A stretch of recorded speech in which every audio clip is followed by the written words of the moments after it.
Morning, everybody. If you take your seat, please, we're going to get started quite quickly. Welcome to the Institute on the Reproductive Health of Incarcerated Women.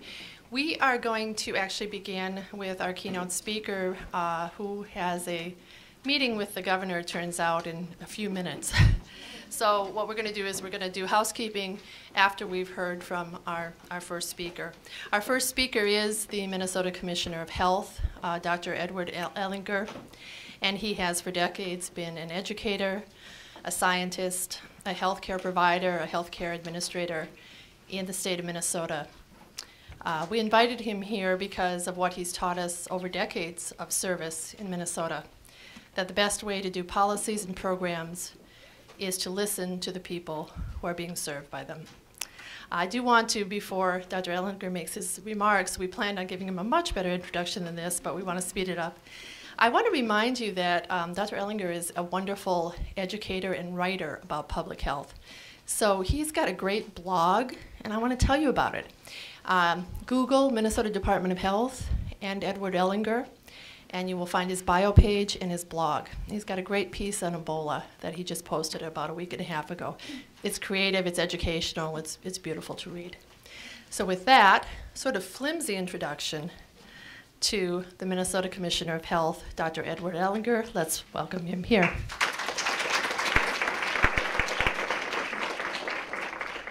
Thank you, and I should do this more often, have something to go to so that the introductions are short. And I really do apologize for sort of disrupting your schedule, but when your boss, who happens to be the governor, says we need to meet at 9:30, and he's running for something, knowing he doesn't have a whole lot of time, I figure I better be there. And we're going to be dealing with Ebola. What else do I deal with at this point in time? And I'll share with you that I don't usually prepare. I don't try to give the same talk over and over and over again, so I always try to do something different. And if it wasn't for deadlines, I wouldn't get anything done. So I usually wait until the last minute and put it together. So weekends are always there, putting together talks. But just so happened that this weekend was all day Saturday and all day Sunday dealing with a whole variety of issues related to Ebola. So I didn't have the time to put together, the talk that I was hoping to give to this group. But I'll give you some thoughts that may be a little bit disjointed and a little bit tangential, but maybe not. But it is, and as I was coming over here thinking, we're dealing with Ebola, this crisis that has a whole lot to do with the world and certainly a lot to do with public health. And it is a lot related to what you're doing. You're dealing with an issue that we really need to pay attention to. It is a public health issue. It may not be as up and center and front, but it has just as much significance in our world as Ebola does. All of these issues are really linked. And as I was thinking, I did recognize that today is John Dewey's birthday. I don't know if you know John Dewey, but he was born in 1859, and he was a philosopher and educator, and he did a lot with psychology and the progressive movement in education. And the Dewey Decimal System and all that kind of stuff. And he said, anyone who has begun to think places some portion of the world in jeopardy.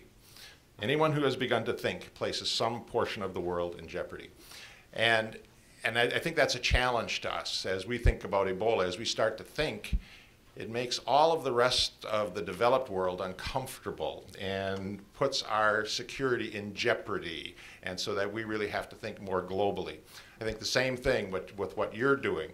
As you start to think, it puts a lot of our policies and our procedures and our structural racism and our socioeconomic system and our adverse childhood experiences into question and how we deal with that. And so the systems that we have are in jeopardy.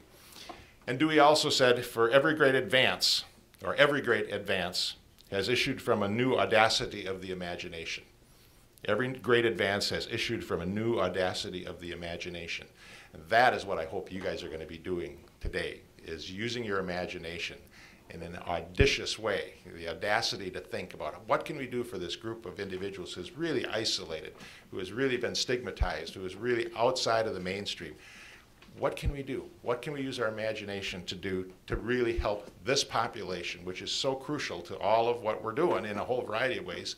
It is sort of the microcosm of what we're trying to do in this state. You know, as we're trying to improve the health of everybody in this state, we're looking at three, with our Healthy Minnesota Partnership, where I don't know if any of you have been engaged in the Healthy Minnesota Partnership, you know, really looking at what can we do to change the conversation about what creates health. That it's not about medical care, it's not about personal choices, it's really about the socioeconomic system and the policies and the systems and the social and physical environment in which we live that helps us be healthy or not healthy. And that's where with our partnership is looking at that. And you're going to be looking at some of those same things. What are the policies in the system and the environment that allows or that gets women into the criminal justice system and into a place where their needs may or may not be getting met in the best way possible.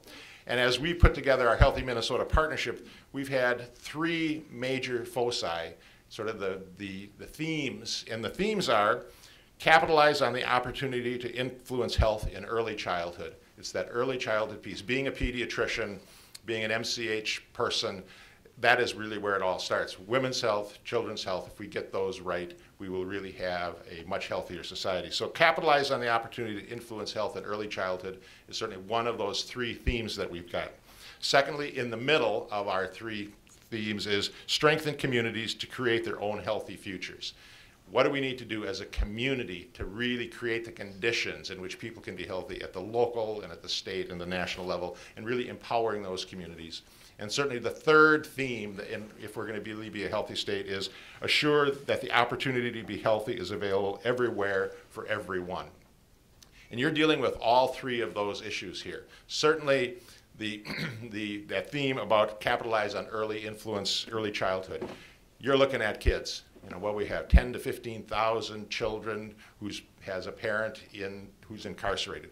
What a stressor as we look at adverse childhood experiences. That has to be one of the major stressors. And then when you look at the parents who are incarcerated, particularly the women, think of the ACEs, the adverse childhood experiences that they had that got them there.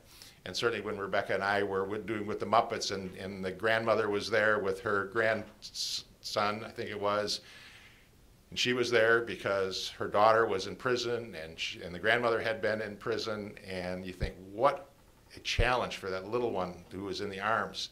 What challenge that individual has, that kid has. And so that's, when I look at it, if we're going to make this a healthy state, we have to reduce those adverse childhood experiences, not just trauma-informed care, which I think is really important, and I think we're doing a better job of trauma-informed care, but how do we reduce the ACEs in the first place? How do we deal with making a healthy population mentally and physically and emotionally? How do we really do primary prevention of all of these things that we now just basically do early identification and early intervention? So you're going to be looking at that, and I appreciate that. You're also going to be looking at, assure the opportunity to be healthy is available everywhere for everyone. There's such a disparity. And one of the central challenges for Minnesota is our disparities. Health equity is, for the health department, we've made this our central challenge because we're a very healthy state. We're the third healthiest state, healthiest state in the country. We've got the lowest infant mortality rate, or close to the lowest infant mortality rate in the country. We've got the second longest life expectancy. We've got the #1 healthcare system in the country. We've got a lot of things going for us, but we've also got some of the greatest disparities. And those disparities have to be addressed if we're going to really be a healthy community. Because even the people at the top, don't benefit when we have disparities. The places that have the lowest disparity level have the greatest health for everybody, the people at the top and at the bottom. So that's our central challenge, particularly in the fact that our population is changing so dramatically, so quickly. When I came to Minnesota in 1980, we had 2% people of color and American Indians. It's now 17% and rising rapidly. 24% or 34% of all second graders are kids of color or American Indian. That is going to continue to increase, and if we don't deal with disparities, it's basically a math problem. We will not be able to be a healthy state. So we have to address that. And where else but in the criminal justice system do we see that played out, those disparities play out in so many ways. And not in so many ways, and particularly as we've identified in our Advancing Health Equity report, that at the core of many of our disparities is institutional racism, where we have put policies in place that systematically disadvantage people of color over white population. Not because of bad intentions. A lot of times it's good intent. Even the health department, we're looking at our own policies, and many of them are based on structural racism with a good intention not to advance disparities, but the unintended consequences. So we're looking at the outcomes, not the intention. So we've identified that, and I think certainly in the criminal justice system, the institutional racism that's there with the policies that are there in sentencing guidelines and the various things related to various drugs, different kind of approaches with various drugs, is something that we have to look at. So you're going to be at the core of that, and that's why I say if you do that, you're sort of the microcosm of our healthcare system and what we need to be healthy. And finally, strengthen communities to create their own healthy futures. We need communities that support individuals. We need communities that welcome back individuals and support them so that they can really be healthy. And we need communities that really integrate the medical care and the public health and the social service.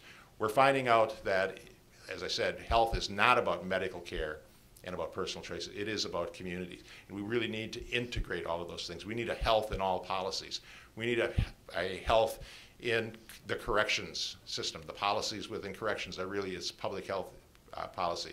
We need policies in social service. We need policies in transportation. We need policies in housing that really look at equity as the core of what they're doing. So I appreciate what you're doing. I appreciate your coming together for the audacity and for the imagination that you're going to come up with these audacious plans to move forward. And it all comes back to what we're doing here, because you've identified somewhere in here, I do have the definition that I like to use with what's public health is. There are two definitions I use all the time. One is Jeffrey Vickers' definition, which is job security for me, but it says public health is the successive redefinings of the unacceptable. The constant redefinition of the unacceptable. And we have to keep saying what's not right in our society, what's not right in our world, what do we have to address. But as part of that definition that Vickers said, he said, the landmarks of political, economic, and social history are the moments when some condition passed from the category of the given into the category of the intolerable. And then it goes on to say the history of public health might well be written as the successive redefinings of the unacceptable. He mentioned the political, the economic, and social history. That's where the action is. That's where we really, if we're going to really be healthy, if we're going to improve the health of the population, we have to deal with the political, the economic, and the social history. And to do that, we have to identify the things that we now have as a given and change them to the intolerable. And in my world, as I talk about infant mortality, it's a given that African Americans have an infant mortality that's twice that of whites. It's just a given. It's unacceptable. Why is that a given? If we think about gun violence, we think about African Americans. It's a given. Why is that a given? Why do we accept that? That should be intolerable. And the same thing with the treatment of pregnant women within any kind of institution, any kind of system. We need to make sure that good treatment is good treatment should be the given. Bad treatment should be intolerable. The other definition that I use is the Institute of Medicine's definition, what we as a society do collectively to assure the conditions in which people can be healthy. I love that definition for a whole variety of reasons. It doesn't talk about doctors or nurses or even health departments. It says what we as a society do collectively. So I don't know the background of all of you in here, but you're public health folks because you're really working on the conditions in which people can be healthy. You're working on the conditions that we need to embed in our community to really assure that everybody has what their basic needs are. Public health is all about social justice. That's the core of what public health is, that everybody gets their basic needs met and nobody benefits at the expense of somebody else. That's part of the conditions that we're working on. And that's where it really links back to Ebola. In Liberia, in Sierra Leone, in Guinea, their basic needs are not getting met. And we have benefited, we in the advanced industrial society had benefited sometimes from those disparities. And we really need to reach out and give them the basic needs. They need a basic public health system. They need a basic medical care system. They need their basic needs met. And that's part of our responsibility because we're in this together. So the work that you're doing is really creating conditions for a group of folks that really need a lot of help, that really are the kernel of some of the problems that we have in our society that we can address. And we need you to be successful, because if you're successful, then our entire society is going to be a whole lot healthier. Our system is going to move forward, and collectively we can assure the conditions in which people can be healthy. So I hope that made some sense. I hope that you can make a whole lot of sense with this problem that you're addressing today. Come up with those audacious plans, use your imagination, and dream. Dream big about what you can happen, because as William Butler Yeats said, in dreams begins responsibility. So if you can dream it, you have some responsibility for making it happen. And William Carlos Williams, a physician from Paterson, New Jersey, said, if it is possible, it is inevitable. So if you can dream it, you've got some responsibility. If it's possible, it's inevitable. You can do that. You can dream some dreams. You can take some responsibility. You can say, where do we want to go, and is it possible? If it is possible, I think it's inevitable. With people like you in the room, the dedicated people that you are, it's going to happen, and we're going to be a whole healthier society. So thank you very much, and look to your leaders to move it forward. Thank you very much.